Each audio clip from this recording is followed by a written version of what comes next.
Isang magandang araw po sa inyong lahat. Ngayon po ay magkakaroon tayo ng Bible Devotion. Samahan niyo po ako sa pag-aaral po ng salita ng Panginoon.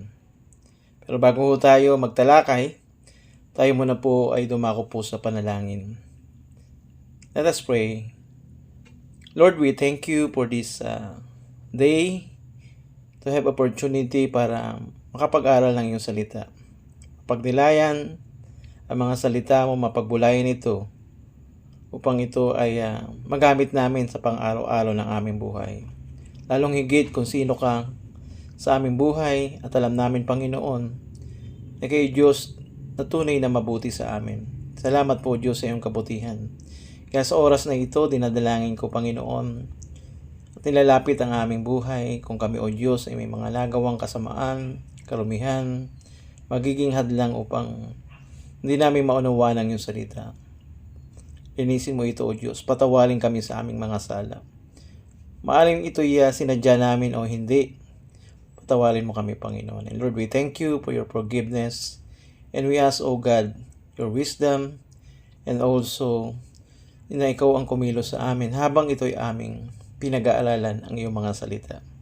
O ito'y maging mabunga sa amin sa araw-araw at magamit namin ito para sa iyong kapurihan at kadakilaan. Thank you, God. We give you all the glory and honor in Jesus' name. Amen. So muli po, isang magandang araw po sa inyong lahat. Tayo po'y magtatalakay ng ating Bible devotion. Kung bibilangin natin ang kabutihan ng Diyos, abay, napakarami na dapat nating ipagpasalamat sa bawat araw. At ang tanong lang, at tanong ko sa bawat isa sa atin, ilang beses mo nasabi na ang Diyos ay mabuti? Maling iniisip mo kung ilan nga ba. Pero sa bawat sandali ng buhay natin, sa bawat araw, sa bawat linggo, sa bawat buwan at mga taon na nakalipas, tunay na napakaraming ginawang kabutihan ng Diyos sa atin. Kaya ngayon yan yung ating Bible devotion na ating pong tatalakayin ang kabutihan ng Diyos, na pinamagatan kong The Lord is Good. Ang Diyos ay mabuti. Pakibukas kayo sa akin sa Lamentation chapter 3, verse 25. Kung meron po kayong mga Biblia dyan sa inyong tabi, sa inyong tahanan o saan man kayo naroon, o sa inyong cellphone kung may naka-install.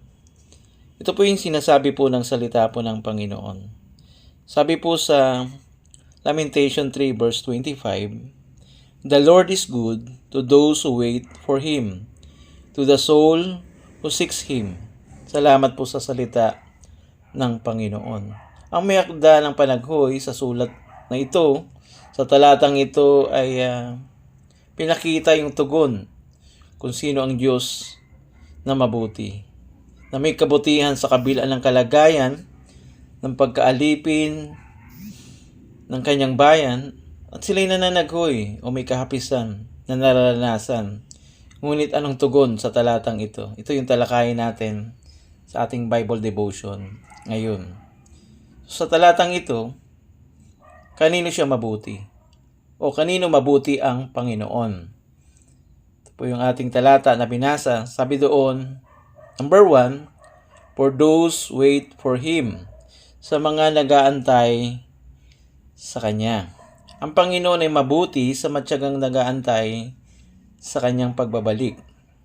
Kaya nagagawa niyang magtiis dahil alam ng taong ito bilang tunay na kumilala sa Diyos kung sino ang Diyos na mabuti at mapagbiyaya sa kanyang pagkasoberanong Diyos na alam din niyang nangyayari sa kanila. Sinasabihan ng may akda at sinasabi sa kanila ang Diyos ay mabuti. Dahil dito po sa talatang ito, siya yung pinakasentro na kung saan yung katauhan ng Panginoon ay pinapakita dito. Sa gitna man ng matinding kahapisan na nararanasan nila. Ang sinasabi, mabuti ang Diyos. Sabi nga sa Psalm 34 verse 8, O taste and see that the Lord is good. Maranasan o danasin ng tao ang kabutihan ng Diyos. Lalong higit sa mga nagaantay sa Kanya. Sabi nga ng verse 25, The Lord is good to those who wait for Him. So maliwanag po yung talata. na ating pong tinatalakay ngayon. Kaya lagi kang tumingin sa kabutihan ng Diyos. Anumang dinadanas mo ngayon dahil tapat ang Diyos sa kanyang pangako na mararanasan mo ang kabutihan niya sa kabila ng mga pinagdadaanan mo sa buhay. Sabi nga doon sa kasunod na talata sa verse 26, "It is good that one should wait quietly for the salvation of the Lord." Yung pagliligtas ng Panginoon, na tahimik kang nag-aantay sa kanyang muling pagbabalik. Sabi nga ng isang kanta, "Basta't maghintay ka lamang." Bakit? The Lord is good at puno ng kahabagan. Sabi nga ng Isaiah chapter 30 verse 18, "Therefore the Lord waits to be gracious to you, and therefore He exalts Himself to show mercy to you. For the Lord is a God of justice. Blessed are those who wait for Him." Kaya tunay na mayroong kagalakan at kinikilala ng Diyos ay mabuti sa mga nag-aantay sa Kanya. Ikaw ba'y nag-aantay sa Panginoon sa Kanyang muling pagbabalik? Nawa madatnang Kanya na patuloy na namumuhay ng ayon sa Kanyang kalooban. Kaya't hindi mawala ng pag-asa, kundi umasa sa Kanyang kabutihan. Yan nawa ang gawin mo, na maging matapat na paglingkuran Siya hanggang sa pagdating ng Panginoon. Yun po yung una na makita natin. Kanino mabuti ang Panginoon? For those who wait for Him. Nawa isa ka doon sa nag-aantay sa Panginoon.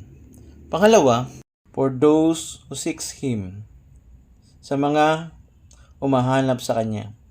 Ang Panginoon ay mabuti sa mga humahanap sa Kanya. Kaya sabi doon sa ating text, "To the soul who seeks Him."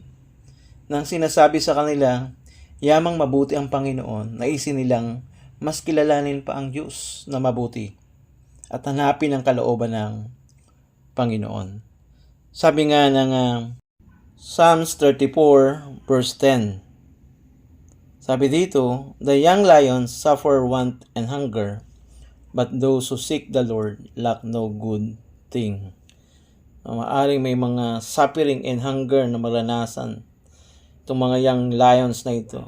Pero sa mga patuloy na umahanap sa Panginoon, patuloy na susupply ng Diyos kung ano ang iyong pangangailangan. At laging nandyan ang Panginoon. Ganyang kabuti ang Diyos. Kaya kung totoong nagmamahal ka sa Diyos, hindi ka lang matyaga na nag-aantay sa Kanya, kundi lagi mo siyang hinahanap upang Siya ay mapaglingkuran mo ng buong inam. Maging maayos ang iyong buhay, maranasan mo ang presensya niya sa tuwina at may pamalita sa marami ang Kanyang kabutihan na kayang magligtas.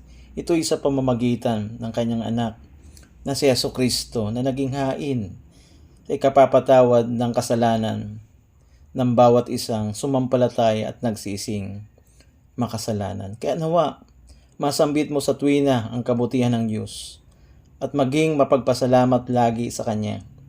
Kaya kung puro ka reklamo sa buhay na ito, hindi maging ganito ang inuugali mo, kundi makita at masambit ng iyong mga labi ang kabutihan ng Diyos sa tuwina.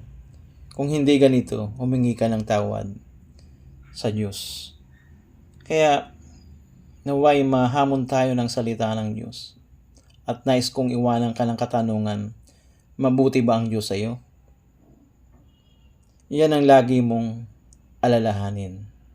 Alam niyo, madalas na nagdaranas ang tao ng paghihirap. Ito'y given na sa buhay ng tao na may pagsubok o problema o maaring ngayon meron kang nararanasan sa iyong buhay. Ano man ito, hindi ito madali, alam ko. At laging nasasambit ng tao yung salitang may awa ang Diyos. Ganyan mo tingnan ang Diyos na mabuti, na kaya kang tulungan. Kaya nawa, ito yung makita sa atin.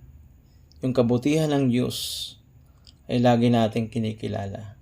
at lagi nating pasalamatan ang Panginoon sa lahat ng kanyang ginagawa. Kaya, finally, na ang mabuting Diyos ay walang sawa nating antayin. Wait for Him at hanapin sa ating buhay ang Panginoon.